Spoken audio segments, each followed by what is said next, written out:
जळगाव येथील मुंबई नागपूर राष्ट्रीय महामार्गावर असलेल्या दोन कारच्या शोरूममध्ये चोरट्यांनी धुमाकूळ घातला असून सातपुडा ऑटोमोबाईल्स व चौधरी टोयोटा या दोन कारच्या शोरूममध्ये चोरट्यांनी चोरीचा प्रयत्न केला असून आज दिनांक 4 फेब्रुवारी रोजी दुपारी 12 वाजता ही घटना उघडकीस आली आहे।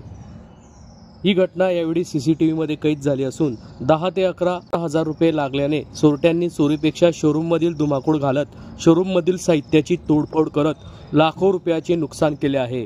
दरम्यान चोरट्यांचा हा धुमाकूळ सीसीटीव्ही कॅमेऱ्यामध्ये कैद झाला असून सीसीटीव्ही कॅमेऱ्याच्या माध्यमातून पोलिसांकडून चोरट्यांचा शोध सुरू आहे। या संदर्भात सातपुडा ऑटोमोबाईलचे संचालक किरण बच्छाव यांनी याबाबत अधिक माहिती दिली आहे। नेमकं ते काय बोलले आहेत ते जाणून घेऊयात। दादा, काय सांगणार? आपल्या शोरूम मध्ये या ठिकाणी चोरीचा प्रयत्न झालेला आहे, वारंवार चोरी होत असल्याचं आपण देखील सांगितलेलं आहे। नेमकं काय प्रकार आहे?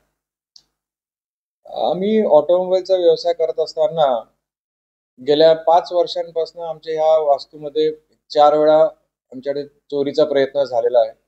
कधी गाडी गेली, कधी पैशांचा चोरी झाली, पण चोरी व्यतिरिक्त जे काही इथं तोडफोड होतं, नुकसान होतं, आमचा धीर खचतो आणि पोलीस प्रशासनाने कुठेतरी कायदा सुव्यवस्था कडक करावी हीच आमची अनुषंगाने विनंती आहे।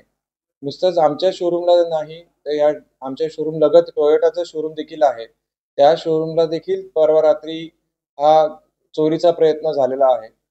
आणि या सगळ्या याच्यामुळे कर्मचाऱ्यांमध्ये आम्ही मालक म्हणून आम्ही इथं व्यवसाय करत असताना आमच्यातही ही धास्ती आहे की पुढे काय होणार, कसं होणार, हा व्यवसाय कसा करायचा याचे कायदा सुव्यवस्था म्हणून पोलीस प्रशासनाने जरा ह्या ठिकाणी कडक पावलं अंमलावी हीच आमची ह्या निमित्ताने विनंती आहे।